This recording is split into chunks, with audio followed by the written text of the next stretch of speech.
जमलेल्या माझ्या तमाम देशभक्त बांधवांनो, भगिनींनो आणि मातांनो,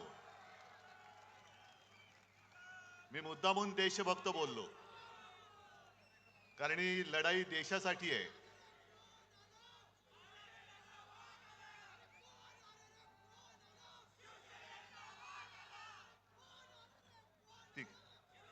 ही लढाई देशासाठी आहे. आणि माझ्या भाषणाला सुरुवात करण्यापूर्वी आज अक्षय तृतीया आहे, परशुराम जयंती आहे, बसवेश्वर महाराजांची आहे. सर्वांना मी शुभेच्छा देतो. आणि आजच्या सभेचा मुहूर्त चांगला आहे. हे तिन्ही मुहूर्त एकत्र आल्यानंतर विजय आपला होणार म्हणजे होणारच.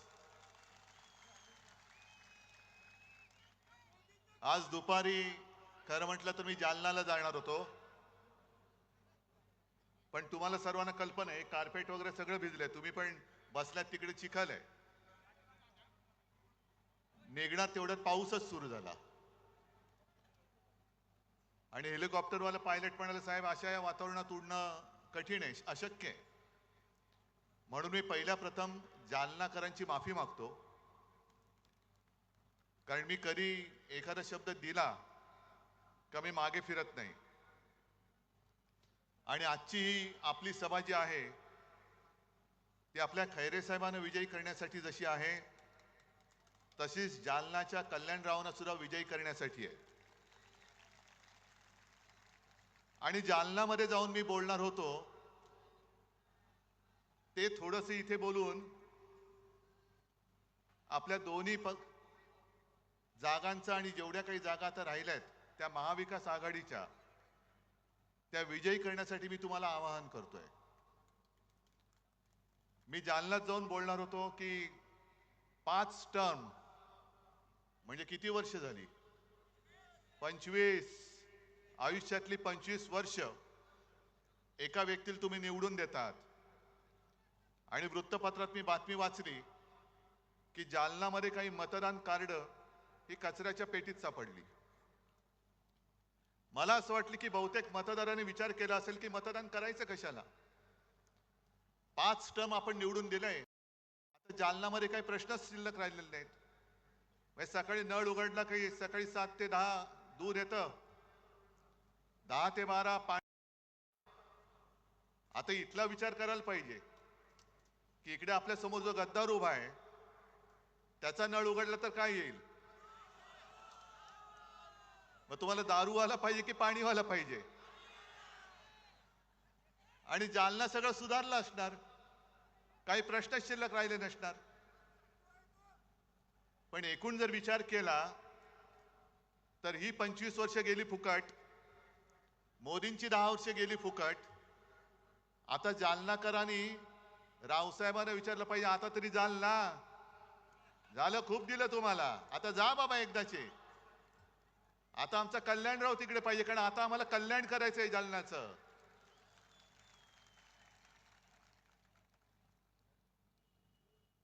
झालंय असं की महाराष्ट्राने मोदीजींना झुकवलेलं आहेच, महाराष्ट्राने झुकवले. आणि मला माझ्या महाराष्ट्राचा अभिमान आहे की एवढी प्रचंड ताकद त्यांनी लावले. एखाद्या शहनशाह सारखे फिरतायत म्हणजे साधी गोष्ट आहे. मी गेल्या आठवड्यात सोलापूरला गेलो होतो आणि तिथून मला परत जायचं होतं लातूर मार्गे, पण लातूरचा एअरपोर्ट बंद. का बंद? नाही, पंतप्रधान येत आहेत, एअरफील्ड बंद. पुण्यामध्ये सभा घेतली पंतप्रधानांनी, संपूर्ण त्या परिसराला छावणीचं स्वरूप दिलं होतं. म्हणजे तुम्ही रस्त्यावरनं चाललात तर तिकडे पोलीस उभे असतात, जेव्हा तुम्ही उडत असता तेव्हा बाकीच्यांना विमान बंदी असते. आणि एवढा सगळा कडेकोट बंदोबस्त घेऊन तुम्ही फिरता, खरं हे बरोबर नाहीये. तुम्ही समान नागरिक कायदा जो काय प्रकार आहे तो नंतर काय आणायचं तो बघू आपण. पण आता लोकशाहीमध्ये निवडणुका आलेल्या आहेत आणि जे आपले हिंदू हृदय सम्राट सांगायचे की निवडणुकीमध्ये कोणी पंतप्रधान असता कामा नये, तो काळजीवाहू असला पाहिजे, मुख्यमंत्री असता कामा नये. आणि ज्या सोयी सुविधा या आम्हाला देतात त्याच त्यांना दिल्या पाहिजेत. तुम्ही त्यांच्यासाठी जर का एअरफोर्सची विमान वापरणार असाल तर आमच्या सुद्धा अंबादासला दिलं पाहिजे, आमच्या सुद्धा खैरे साहेबांनी दिलं पाहिजे. आणि जर तुम्ही आम्हाला बंदी करणार असाल तर त्यांना देखील बंदी केली पाहिजे, तर त्यांना सुद्धा बंदी केली पाहिजे. पण ह्या सगळ्या यंत्रणा वापरायच्या. जसं मी येतो लोकांमध्ये जातो, आज सुद्धा माझी तयारी, इकडे येऊन बसायला माझी तयारी, कारण मला भीती नाही माझ्या लोकांपासून. पण मोदीजी तुम्ही पोलीस बाजूला ठेवून जनतेत येऊन दाखवा ना. रस्त्यावरनं चालताना सुद्धा एकटे चालतात. म्हणजे संपूर्ण कडेकोट बंदोबस्त, खासगी वेशातले पोलीस, युनिफॉर्म मधले पोलीस गुप्तहेर फिरतायत. आणि तरी देखील ते सांगतात, आजच सकाळी कुठे बोलले ते की हे म्हणे मला संपवायला निघाले. अहो एवढे केविलवाणी तुम्ही काय झालात? एवढे केविलवाणी परिस्थिती काय दिली? संपूर्ण ताकद तुमच्याकडे. तुम्ही माझा पक्ष पळवलात, तुम्ही माझं चिन्ह चोरलत, तुम्ही माझी माणसं फोडलीत, तरी देखील तुम्हाला उद्धव ठाकरे पासून भीती वाटते. मग उद्धव ठाकरे बरा आहे की लोकांमधला? बरं भरकटलेत असे की आज नेमका एक रिपोर्ट त्यांनी जाहीर केलाय केंद्र सरकारने की गेल्या काही वर्षात मुसलमानांची लोकसंख्या वाढली. मोदीजी तुम्ही 10 वर्ष पंतप्रधान होतात, हे तुमचं यश आहे की अपयश आहे नेमकं? मुस्लिमांची लोकसंख्या वाढली म्हणजे तुमचं कौतुक करायचं का तुमचा आम्ही विरोध करायचा? काय आम्हाला तेच कळत नाही. तुमची 10 वर्ष होती, त्याच्या आधी इकडे देवेंद्र फडणवीसांची 5 वर्ष होती, त्याच्या आधी केंद्रात अटलजींचं सरकार होतं. मग नेमकं तुम्हाला मतं पाहिजे तरी कोणाची? म्हणजे कोण तुम्हाला खुश व्हायला पाहिजे? पण मोदीजी तुम्ही जी भाषा वापरत आहात ती तुम्हाला शोभा नाही देत. माझ्या हिंदुस्थानला आणि माझ्या महाराष्ट्रामध्ये तर ही भाषा चालूच शकत नाही, आम्ही खपूनच घेऊ शकत नाही. कारण हा महाराष्ट्र आणि हा मराठवाडा हा साधू संतांचा आहे, एकमेकाचा आदर करणार आहे. अरे पंढरपूरच्या वारीमध्ये सुद्धा फुगड्या वगैरे खेळल्यानंतर एकमेकाच्या पाया पडून आशीर्वाद घेण्याची, शुभेच्छा देण्याची प्रथा परंपरा आमच्या महाराष्ट्रामध्ये आहे. आणि नेमकं तुम्ही ठरवा काय करायचंय ते. आजपर्यंत तुम्ही सगळं फोडलत. शिवसेना फोडली, तोडलीत, राष्ट्रवादी तोडलीत, फोडलीत, तरी देखील कधी मला डोळा मार, कधी पवारांना डोळा मार. हो आज सकाळी पवारांना डोळा मारला की या आमच्याकडे. एका ठिकाणी बोलायची नकली शिवसेना आहे, एका ठिकाणी बोलायचं नकली राष्ट्रवादी आहे, आणि मग म्हणायचं आजा मेरी गाडी में बैठ जा. एवढे घाबरलेत, एवढे घाबरलेत, कारण त्यांना कळून चुकलेलं आहे की आता हे परत दिल्ली बघत नाहीत आणि महाराष्ट्र तुम्हाला दिल्ली बघून येणार पण नाही. तुम्ही वेडवाकडं काही बोलताय. आम्ही कधीही तुमच्या कौटुंबिक किंवा खासगी जीवनाबद्दल बोललो नव्हतो, बोलण्याची इच्छा पण नाहीये. पण मोदीजी तुम्ही 2014 साली तुम्ही पंतप्रधान व्हावं ह्या पत्रावरती माझी सही घेतली होती, 19 साली घेतली, आणि काल तुम्ही जे बोललात ते मात्र मी तुम्हाला क्षमा करू शकत नाही. माझा महाराष्ट्र तुम्हाला क्षमा करू शकणार नाही, अजिबात नाही. तुम्ही माझ्या शिवसेनेला नकली सेना म्हणालात. एवढंच नाही, तुम्ही मला बाळासाहेबांचा नकली संतान म्हणालात. नकली संतान, नकली संतान बोलताय. अहो तुम्ही तुमचा आत्मा सैतानाला विकलात की काय? मोदीजी तुम्ही तुमचा आत्मा विकलात सैतानाला, जसं सगळं आदरणीला विकलात तसं. मग कशाला थेर करतायत? बाळासाहेबांच्या आत्म्याला काय वाटत असेल? खरंच विचार करा. 2014 साली होय माझ्या शिवसेना प्रमुख बाळासाहेब ठाकरे यांच्या शिवसेनेचा पाठिंबा तुम्ही तुमच्या बुडाला पंतप्रधान पदाची खुर्ची चिकटवण्यासाठी म्हणून घेतला होतात ना.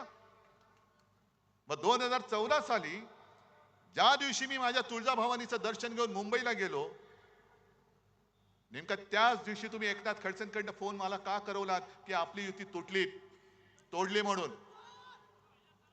तेव्हा तर मी युती तोडली नव्हती ना. 14 साली तुम्ही युती तोडलीत. काय वाटलं असेल बाळासाहेबांच्या आत्म्याला, तो विचार नाही केलात? 19 साली तुम्ही ज्या शिवसेना प्रमुखच्या खोलीमध्ये तुमचे ते दुसरे अमित शहा, बाळासाहेबांची खोली म्हणजे त्याला आम्ही मंदिर मानतो. त्या खोलीमध्ये त्यांनी ठरवलं होतं, कारण मी माझ्या वडिलांना शब्द दिलाय, माझी आई वडिलांची शपथ घेऊन मी बोललोय, आई तुळजाभवानीची शपथ घेऊन मी बोललेलो आहे की मी शिवसेना प्रमुखांना शब्द दिला त्यांच्या अखेरच्या काळात की मी आपल्या शिवसेनेचा मुख्यमंत्री करून दाखवेन आणि मी तो पुन्हा करून दाखवेन. मग तो शब्द तुम्ही तोडलात. काय वाटलं असेल बाळासाहेबांच्या आत्म्याला? बरं, परवा तुमचं जे काय माझ्याबद्दलचं प्रेम उतू जात होतं की तुम्ही मला ऑपरेशनचा सल्ला दिलात, हे तर झूटच आहे म्हणा, ते सोडून द्या. आणि मग तुम्ही माझी चौकशी करत होतात, पण माझी चौकशी करताना जेव्हा मी माझ्या हातपायांची हालचाल करू शकत नव्हतो, आज तुमच्या समोर उभा आहे, ते तुमच्या सगळ्यांचं प्रेम, आई वडिलांचे आशीर्वाद, आई तुळजाभवानीची कृपा म्हणून मी तुमच्या समोर उभा आहे. नाहीतर मी हलू शकत नव्हतो. खांद्यापासून पूर्णपणे माझी हालचाल बंद झाली होती. मोदीजी, त्याच वेळेला तुम्ही तुमच्या इथल्या या सगळे जे चेले चपाटे आहेत, जे आज उपमुख्यमंत्री आहेत, त्यांना पुढे करून माझ्या पक्षात गद्दारीची बीज रोवलीत. माझा जाहीर आरोप नाही, ही माझी माहिती आहे. मग तेव्हा बाळासाहेबांच्या आत्म्याला काय वाटलं असेल याचा विचार केलात? गद्दारी करून तुम्ही चांगलं चाललेलं महाविकास आघाडीचं सरकार पाडलं, तेव्हा बाळासाहेबांच्या आत्म्याला काय वाटलं असेल? आणि म्हणून तुम्ही हिंदू हृदय सम्राटांच्या आत्म्याची चिंता करू नका. त्यांचे आशीर्वाद जर नसते ना, तर आज तुम्हाला जे गुडघ्यावरती महाराष्ट्राने टेकवलंय, गुडघे टेकायला लावलेत, ते तुम्हाला टेकायला लागले नसते. आता मुंबईमध्ये रोड शो करणार आहेत, आले ना रस्त्यावर. 4 नंतर तर पूर्णच येणार आहेत. हा माझा महाराष्ट्र तुम्हाला रस्त्यावरती फिरवल्याशिवाय राहणार नाही. आणि आता तुम्ही जे काय तुमचं चाललंय, बरं काय वाटेल ते बोलतायत. राहुल गांधींनी म्हणे अदानी अंबानी बद्दल बोलायचं का सोडलं? आणि राहुल गांधींनी सांगायचं कि अडानी आणि अंबानींकडनं टेम्पो भरून पैसे कितना माल उठाया, कितना माल उठाया. मोदी जी, आप तो प्रधानमंत्री हैं. जब टेम्पो भर भर के पैसे जा रहे थे, काला धन जा रहा था, तो आपकी जो ईडी, इन्कम टैक्स, सीबीआई वो क्या कर रही थी? का आमच्या गद्दाराच्या ठेल्यावरती गेले होते? जो गद्दार उभा राहिलाय त्याच्या समोर गेले होते का? त्याच्या दुकानात गेले होते काय लिंबू पाणी प्यायला? जर तुमच्याकडे माहिती होती तर धाडी का नाही टाकल्या? आणि जर काळा पैसा टेम्पो भर भरून राहुल गांधीला गेला असेल, तर मग तुम्ही काळा पैसा नष्ट करण्यासाठी नोटबंदी केली होती, त्या अपयशाची मोदीजी तुम्ही कबुली दिलेली आहात. तुमचं सगळंच फसलेलं आहे, सगळंच फसलंय. देवेंद्र फडणवीस जे काय सांगतात की मोदीजींच्या इंजिनाला विकासाचे डबे आहेत. अहो, विकासाचं इंजिन डबे सोडून द्या. गेले 10 वर्ष आम्ही बघतोय नुसते डबेच लागतायत, पण तुमच्या डब्याला खाली भ्रष्टाचारांची त्याचं काय करताय तुम्ही? आणि संपूर्ण देशाने आता ठरवलंय की हे आता इंजिनच बदलायचे. गुजरातला पाठवून ज्या वाटेने तुम्ही आमचे गद्दार तिकडे नेलेत, त्याच वाटेने हे मोदीजींचं इंजिन सुद्धा गुजरातला पाठवून द्या. कारण 10 वर्ष नुसत्या वाफा नाही, नुसत्या थापा मारते, थापा. आज अंबादासजी, तुम्ही एक काम चांगलं केलं की आपल्या सरकारच्या काळामध्ये संभाजीनगरसाठी आपण काय केलं हे तुम्ही सगळ्यांना सांगितलं. आणि एका गोष्टीचा आज मला अभिमान आहे की शिवसेना प्रमुखांनी याच मैदानाच्या व्यासपीठावरून तुम्हाला जे वचन दिलं होतं, छत्रपती संभाजीनगर ह्या शहराचं नव्हे जिल्ह्याचं नामकरण मी करेन.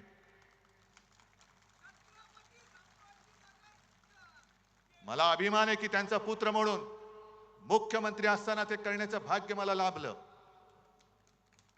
आणि काल परवाकडे कोर्टाने त्याच्यावरती शिक्कामोर्तब केलं, याचा मला अभिमान आहे. पण अजूनही विमानतळाचं नाव छत्रपती संभाजीनगर हे करू शकलेले नाहीये. गुंठेवारीचा प्रश्न सोडवला, कचऱ्याचा सोडवला, रस्त्याचा सोडवला, पाण्याचा सोडवतोय. समांतर जलवाहिनी ती सरकारकडनं मी पाणी पाण्यासाठी मी पैसे देत होतो. आता काय झालं माहिती नाही, कारण मी मुख्यमंत्री असताना एक दोनदा येऊन स्वतः त्याची पाहणी करून गेलो होतो. आता सरकार पाडलं. आता मला सांगा, तुमच्या घरामध्ये पाणी येते? संपूर्ण मराठवाडा आज आक्रोश करतोय पाण्याच्या नावाने. दुष्काळ, जवळपास दुष्काळच पडलेला आहे. पण तिकडे मोदींना लक्ष द्यायला वेळ नाही. अमित शहा तिकडे नाही जाऊ शकत.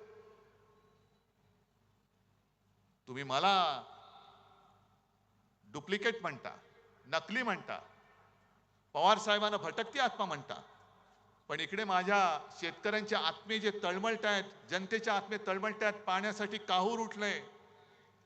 अनेक शेतकऱ्यांनी आत्महत्या केलेल्या आहेत. बरं मला सांगा, तुम्ही इतक्या वेळा किती वेळा मोदींच्या सभा पाहिल्या या काळामध्ये? भाषण ऐकलीत? ऐकलीत की नाही ऐकलीत? नाही, मी तर ऐकलंच नाही. मी कधीच ऐकत नाही. मी कधीच ऐकत नाही. पण मोदी ज्या वेळेला मनमोहन सिंग पंतप्रधान होते तेव्हाच एक ती क्लिप माझ्याकडे आहे, आणि मोठ्या तावातावाने सांगत होते, प्रधानमंत्री महंगाई का म बोलने के लिए तयार नहीं. मग आता तुम्ही प्रधानमंत्री आहात, तुम्ही गायीवरती बोलता, महागाईवरती का नाही बोलत? आणि काय सांगितलं होतं तुम्ही? भाई और बहनों, मतदान करायला जाताना गॅस सिलेंडरला नमस्कार करून जा, सांगितलं होतं ना? मग त्यांचं भाषण काढा. पेट्रोल के दाम नीचे गए कि ऊपर गए? डीजल के दाम नीचे गए कि ऊपर गए? पेट्रोल के दाम, गॅस, डीजल, पेट्रोल, गद्दार के दाम किती खोके? ते 50 खोके आता उघडलेत. आणि नुसत्या खोके नाही उघडलेत, बाटल्या सुद्धा फुटल्या असतील. आता बाटल्या सुद्धा फुटल्या असतील. पण 10 वर्ष जर का तुम्ही या माझ्या महाराष्ट्रावरती जो आघात केला, अरे आमचंच चुकलं. खरे 19 साली युती तोडणार होतो आम्ही, 14 साली तुम्ही तोडली होती, पण आम्ही हिंदुत्वासाठी म्हणून परत तुमच्या बरोबर युती केली. आणि आता आम्हाला कळलं की तुमचं हिंदुत्व आणि आमचं हिंदुत्व याच्यात जमीन आसमानाचा फरक आहे. मी मागे सुद्धा बोललो, आज सुद्धा सांगतो, आमचं हिंदुत्व, आपलं हिंदुत्व हे घरातलं चूल पेटवणारं हिंदुत्व आहे, आणि भाजपचं हिंदुत्व घर पेटवणारं हिंदुत्व आहे. एवढी नतद्रष्ट ही माणसं आहेत, दंगली घडवतात, आगी लावतात, घरं पेटवतात. घरातली चूल नाही पेटवत, घर पेटवून त्यांचे भाजपवाल्यांच्या पोळ्या त्याच्यावरती शेकतात, आणि मरतात ती सामान्य माणसं मरतात, होरपळतात ती सामान्य माणसं होरपळतात. पोलिसांचे फटके सामान्य माणसे खातात, पोलिसांच्या केसेस, तुरुंगवास सामान्य माणूस भोगतो. आणि हे टगेगिरी करत, एक अकेला सब पे भारी. अरे पण मेला माणूस, तुम्ही जगा किंवा मरा, पण मला पंतप्रधान करा. हे असे पंतप्रधान तुम्हाला पाहिजे? आज कांद्याचा प्रश्न पेटलेला आहे. मी काल परवाकडे जळगावला होतो, मावळला होतो. सगळीकडे शेतकरी पिसाळलेले आहेत. कापसाला भाव नाही, सोयाबीनला भाव नाही, कांद्याची निर्यात बंदी अजून उठवत नाही. काय म्हणून आम्ही तुम्हाला मतं द्यायची आम्हाला सांगा ना. गुजरातची कांदा बंदी तुम्ही उठवता, पण माझ्या महाराष्ट्राची कांदा बंदी उठवत नाही. जवळपास 1100 कोटी रुपये कांदा उत्पादकांचं नुकसान झालेलं आहे.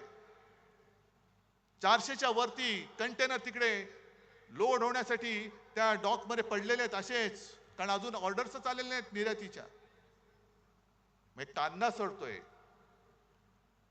शेतकऱ्याच्या मालाला भाव मिळत नाही, आणि जाहिराती चालल्यात. आजच पेपरमध्ये जाहिरात आले की आम्ही तुम्हाला हमीभाव देऊ. मग 10 वर्ष काय केलं? गवत उपटलं.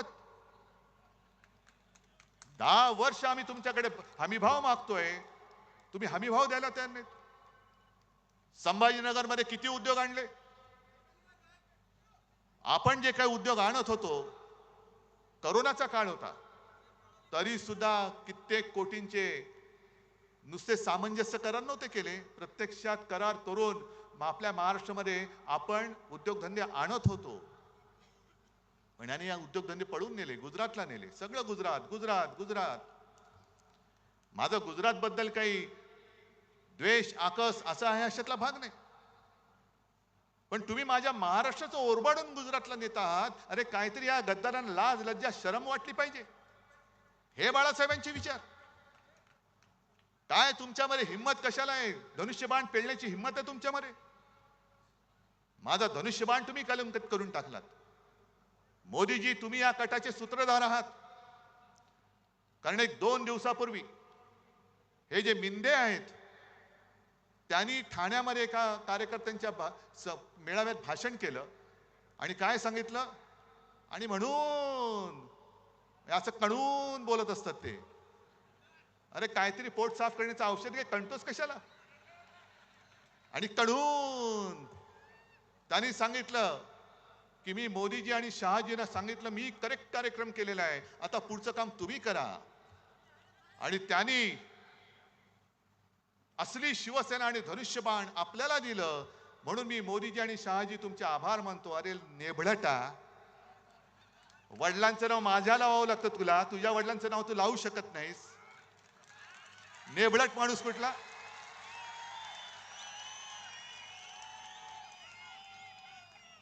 आणि हा कट कसा शिजला बघा. मोदी शहा म्हणाले होते की तुझं काम तू कर, आमचं काम आम्ही करतो, आणि ते पाठी उभे राहिले. आणि खरी शिवसेना म्हणजे नाव आणि चिन्ह यांचं आधी ठरलं होतं की तू सुरतेला ये. अरे छत्रपतींनी, शिवछत्रपतींनी सुरत लुटली असेल, तुझ्याकडनं आम्ही महाराष्ट्र लुटतो, शिवसेना तुला देतो. ही असली नतद्रष्ट अवलाद गेले 2-2.5 वर्ष महाराष्ट्रावरती राज्य करते, आम्हाला कोणाला काहीच वाटत नाही. आणि मोदीजी जे सतत सांगतात नकली सेना नकली सेना, हे नुसतं अनावधानाने आलेलं नाहीये. ज्याप्रमाणे त्यांनी निवडणूक आयोग याचा वापर केला, म्हणजे धुळीपुष्णा करणारा हा माणूस निवडणूक आयुक्त, त्याचा वापर करून आपलं नाव आणि चिन्ह त्याला दिलं. मग मध्ये ते लवादाचं नाटक केलं. तो नार्वेकर नावाचा एक आहे, तो पण असाच आहे हुजऱ्या, त्याचा वापर केला.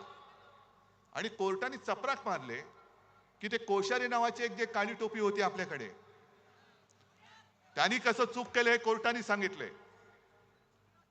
आणि आता कोर्टाने जी टिप्पणी केलेली आहे की तुम्ही लोकप्रतिनिधींच्या आधारावरती पक्ष कोणाचाही ठरवू शकत नाही. हा माझा पक्ष माझ्या सोबत आहे, माझा पक्ष इकडे बसलेला आहे, निवडणूक आयुक्ताचे डोळे जर फुटले नसतील तर येऊन बघ. आणि निवडणूक आयोगाच्या निर्णयाविरुद्ध, लवादाच्या निर्णयाच्या विरुद्ध आपण सर्वोच्च न्यायालयात गेलेलो आहोत.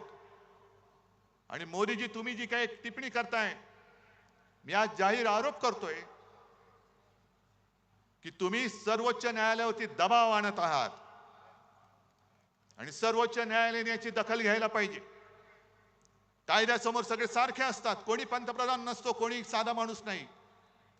म्हणून तर त्या न्यायदेवतेच्या डोळ्यावरती पट्टी असते, कारण तिला आक्रोश ऐकू येतो, पण कोण छोटा कोण मोठा ती बघत नाही.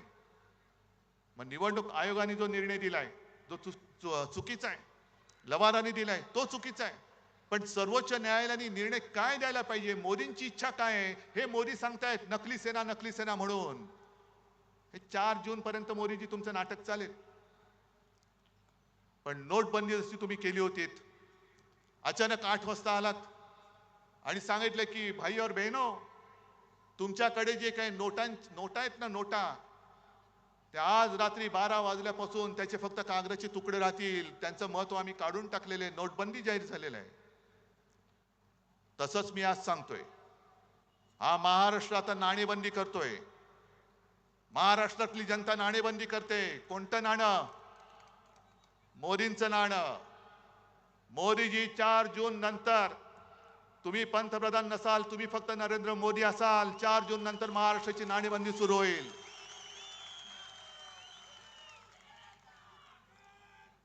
काय म्हणून महाराष्ट्राने तुम्हाला द्यायची मतं? गेले 10 वर्ष सातत्याने 40 पेक्षा अधिक जागा आम्ही तुम्हाला देतो आहोत, आणि त्याचे पान तुम्ही असे फेडता. शेतकरी आत्महत्या करतोय, बघायला वेळ नाही. उद्योगधंदे तुम्ही सरळ उचलून, माझ्या महाराष्ट्रात बेकारी वाढते, महाराष्ट्र मेला तरी चालेल पण गुजरात जगला पाहिजे, ही तुमची वृत्ती.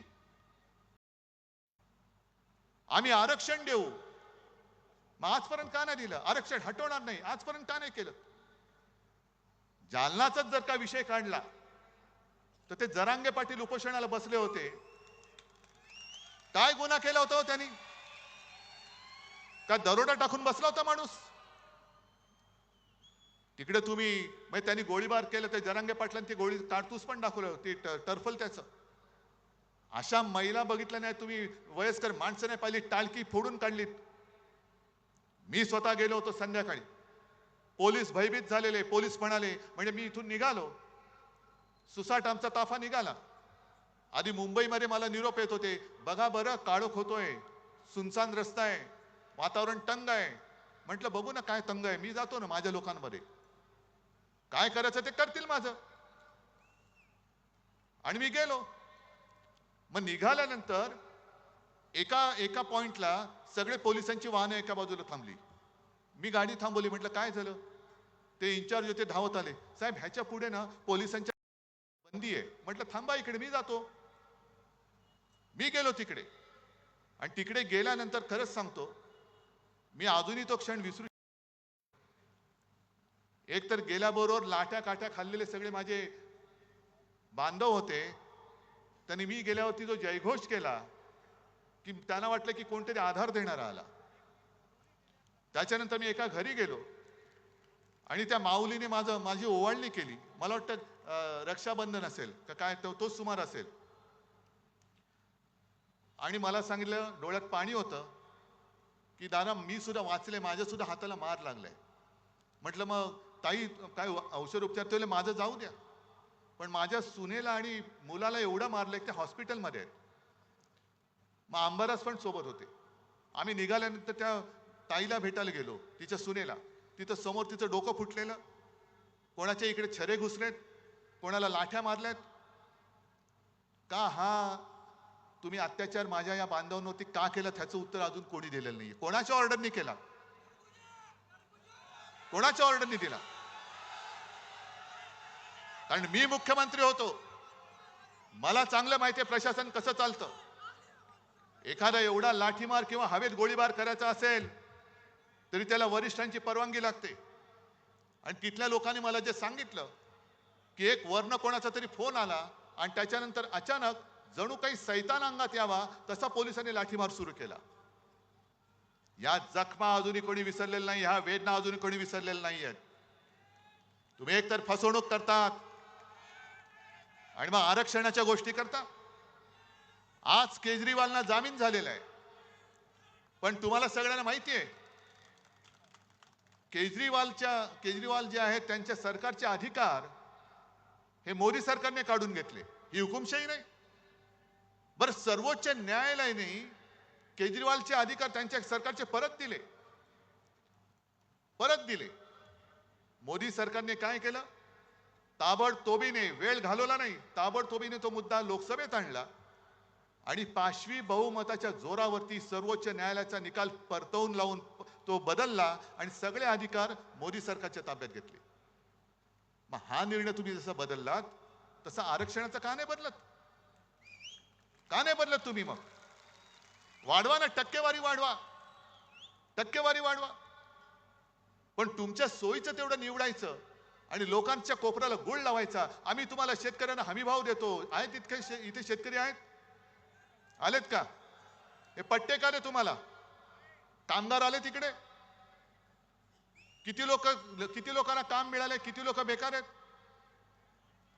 आता हे जे काय कायदे करतायत, शेतकऱ्यांना हमी भाव देऊ, मग गेल्या 1-2 वर्षापूर्वी जे 3 काळे कायदे आणले होते, का आणले होते? कोणासाठी आणले होते? शेतकऱ्यांनी आंदोलन केलं 6-7 महिने, त्याच्यामध्ये 700-800 शेतकरी मेले. ऊन वारा पाऊस थंडीमध्ये काकडून मेले, भिजून मेले, भाजून म्हणजे उन्हानी. मोदी सरकार ढिम्म हलत नव्हतं, आणि जेव्हा निवडणुका आल्या तेव्हा सगळं मागे घेतलं. मग आता निवडणुका झाल्यानंतर हे पुन्हा आणतील किंवा न आणतील ह्याची खात्री कशी बाळगायची? आणि एक साधा प्रश्न आहे, ज्या पद्धतीने यंत्रणेचा वापर करून आपल्या शिवसेनेच्या सातबारावरती या दाढीवाल्याचं नाव लिहिलं, नेबळटाचं नाव लिहिलं, मग उद्या तुमच्या सातबारावरती त्यांच्या मित्राचं नाव लिहिलं तर तुम्ही कोणाकडे जाल? शेती राहील तुमच्या जागेवर, आणि काही करू शकतील. आज भले अडाणी अंबानीवरती बोलू देत, पण एक 2-3 दिवसापूर्वी माझ्या जळगावच्या सभेत आपले असीम सरोदे वकील, ज्यांनी उत्तम प्रकाराने ही केस जनता न्यायालयात म्हणजे तुमच्यासमोर मांडली, काय एक एक एक एक एक एक त्यातले पैलू आहेत ते सोडून तुम्हाला सगळे सांगितले.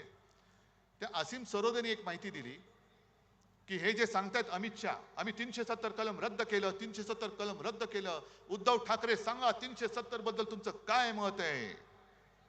अहो 370 रद्द करायला आमचा पाठिंबा तेव्हाही होता आणि आज सुद्धा आहे. पण मुळात असीम सरोदेने सांगितलेली ती माहिती ही धक्कादायक आहे. असीम सरोदेने सांगितलं की 370 कलम काढलेलंच नाहीये. त्या 370 कलम मध्ये सुद्धा अशी खेळी केले की 370 ब म्हणून त्याच्यात जो एक कलम आहे ते त्यांनी स्थगित केले. आता स्थगित केले म्हणजे काय केले की साधी गोष्ट आहे, दिवा लावलेला आहे, बटन आहे, बटन बंद केलं तर दिवा बंद होतो, बटन पुन्हा दाबलं तर दिवा चालू होतो, म्हणजे दिवा जागेवर आहे, फक्त बटन बंद केलेलं आहे.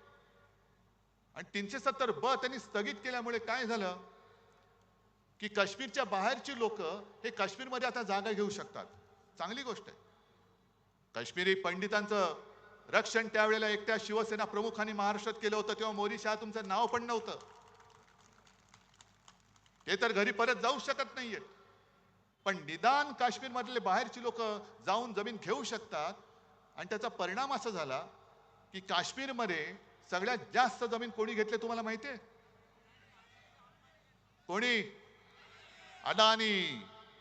आणि कशासाठी घेतले माहितीये? काश्मीरमध्ये जिथे त्यांनी जागा घेतले तिकडे लिथियमचा साठा मोठ्या प्रमाणावरती. किती हलकटपणाने चालले, किती आपल्याला भोळे समजतायत, भोंदू समजतायत आणि देशभक्तीचा आव आणतायत. अडाणींसाठी तुम्ही ते कलम बाजूला केलं. अडाणींनी तिकडे मोठी जागा घेतली आणि तो लिथियमचा साठा, त्या लिथियमचा वापर आपल्या मोबाईलच्या बॅटरीज, आता इलेक्ट्रिक व्हेकल ज्या येत आहेत आल्यात त्याच्या बॅटऱ्यांसाठी, इतर अनेक ठिकाणी लिथियमचा वापर होतो. ते बरोबर त्यांनी उचलून त्या अडाणीच्या घशात टाकलं.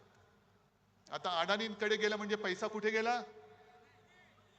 मोदी म्हणजे कुठे? गुजरात. काय महाराष्ट्राला काय मिळालं? 2-3 सेमी कंडक्टर चिपचे जे कारखाने उद्योग येत आहेत त्यातले 2 नेले गुजरातला. टाटा एअरबस गुजरात, हिरे व्यापार गुजरात, वित्तीय केंद्र Gujarat, medical device park Gujarat, bulk drug park Gujarat, सगळं गुजरात गुजरात गुजरात. मग महाराष्ट्राने काय नुसतं या गद्दाराच्या गुत्त्यावरती जाऊन दारू प्यायची?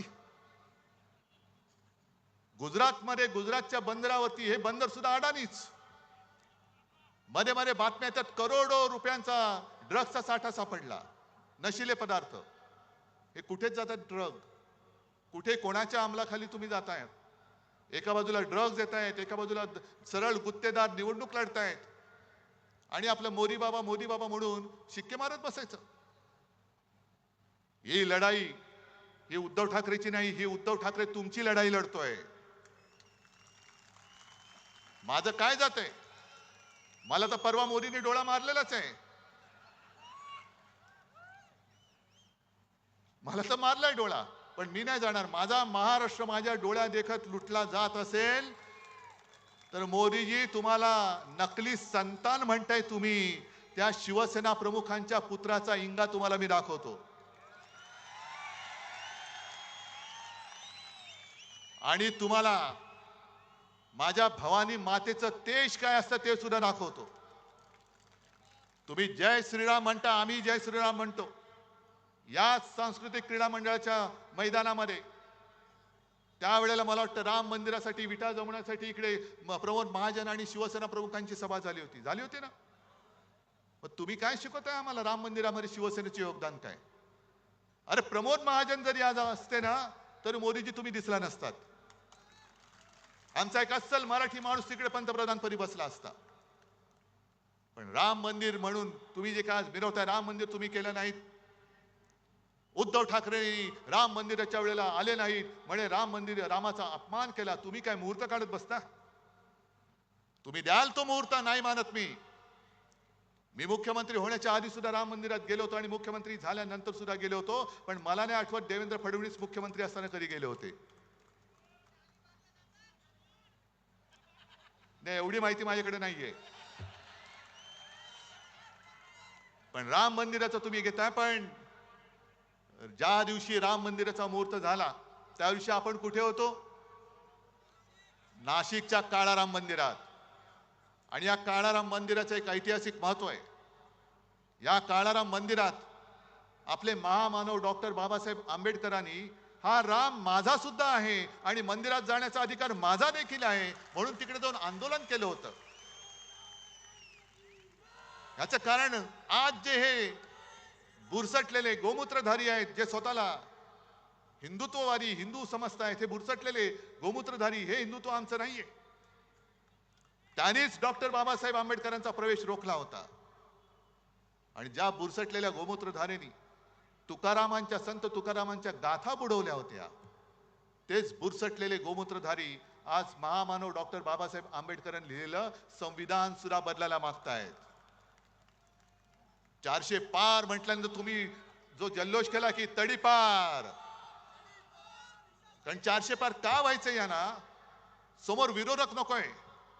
जे हिटलरनी केलं होतं, जे पुतीननी केलं.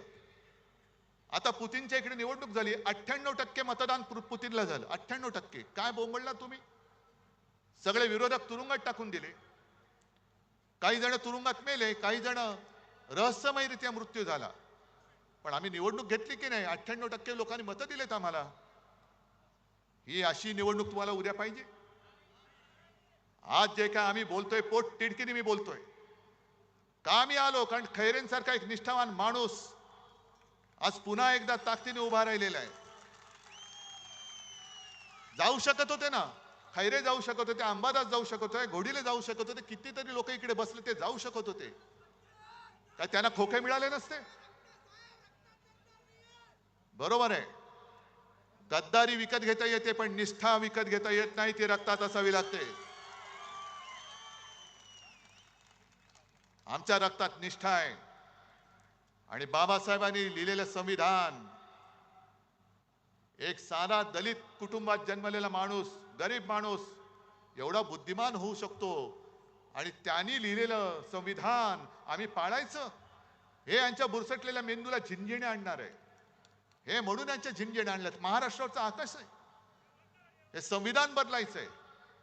आणि ही चाल, ह्या काही मला स्वप्न पडलं म्हणून नाही मी बोलत, त्यांच्याच काही खासदारांनी, आमदारांनी, माजी काही लोकांनी हे सगळं बिंग फोडलेलं आहे.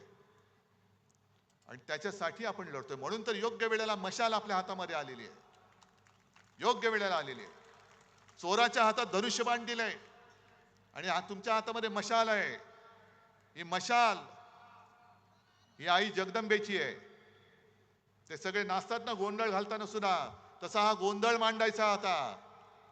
हा गोंधळ मांडायचा आहे. सगळ्या देवदेवतांना सांगायचं या गोंधळाला या. आणि देशाने खरं ठरवायला पाहिजे. मोदीजी, तुम्ही जे मला परत परत तुम्हाला का सांगतोय, कारण काँग्रेसचे कोणतरी एक जे पितृदा, त्यांनी का सगळ्यांची पित्र खाली आणली मला माहिती नाही. हा याच्यासारखा दिसतो. अरे दिसत असेल, तुझं काय जाते? पण ते बोलल्यानंतर काँग्रेसने त्यांना काढून टाकला. मग आता मला भाजपला विचारायचंय, मोदी शिवसेना प्रमुख आणि माझ्या माचा अपमान करतायत.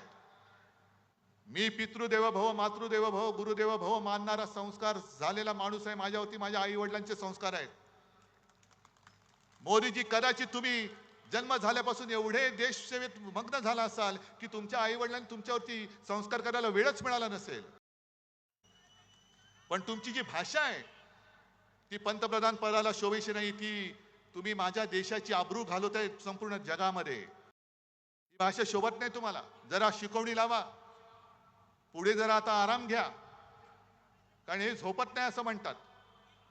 आणि जो झोपत नाही त्याच्या बुद्धीवरती दुष्परिणाम होतो.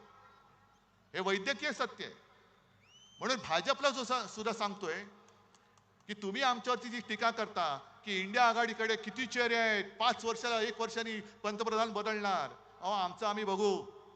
पण तुमच्याकडे आता एक चेहरा आहे, तोच तुमच्या डोईजड झालाय. आता तुमच्याकडे दुसरा चेहरा कोण? कारण हा चेहरा तुम्हाला विजय नाही मिळवून देऊ शकत. 10 वर्ष झाली, हा चेहरा आता घासून पुसून सगळा झाला. याच्या थापा ऐकून आम्ही आता कंटाळलो. आता भाजप समोर प्रश्न आहे की उद्या काय करायचं.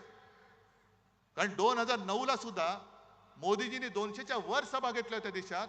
पण जिथे जिथे सभा घेतल्या तिकडे भुईसपाट झाला होता भाजपा, सगळीकडे भुईसपाट. म्हणून मोदीजी, तुम्ही कधी काळी आमचे स्नेही होतात, मध्ये मध्ये तुम्हाला सोयीप्रमाणे आमचं प्रेम येतं. म्हणून तुम्हाला मी खरंच हात जोडून विनंती करतोय की जरा थोडं शांत राहा. डोक्याला पातंजलीचं तेल रामदेव बाबांकडनं घ्या, कपालभाती करा. थोडा विलंब झाला तरी चालेल, पण आता अनुलोम विलोम करा. आणि आता जरा घ्या, वानप्रस्थाश्रमाकडे तुमची आता पावलं पडतायत. हळूवार तिकडे मार्गस्थ व्हा, पण माझ्या देशाची वाट लावू नका आता, कृपा करून. अजिबात देशाची वाट लावू नका. आणि म्हणून अशा माणसाच्या हातात जे वाटेल ते बोलतायत, कधी हिंदू मुसलमान, कधी कोण काय खाते, कोणी काय करायचं, अशा माणसाच्या हातात परत आपलं भविष्य तुम्हाला देणं मंजूर आहे काय? मग या वेळेला तुम्ही काय करणार आहात एकदा जरा ओरडून सांगा. की बार भाजपा तडीपार. जय हिंद,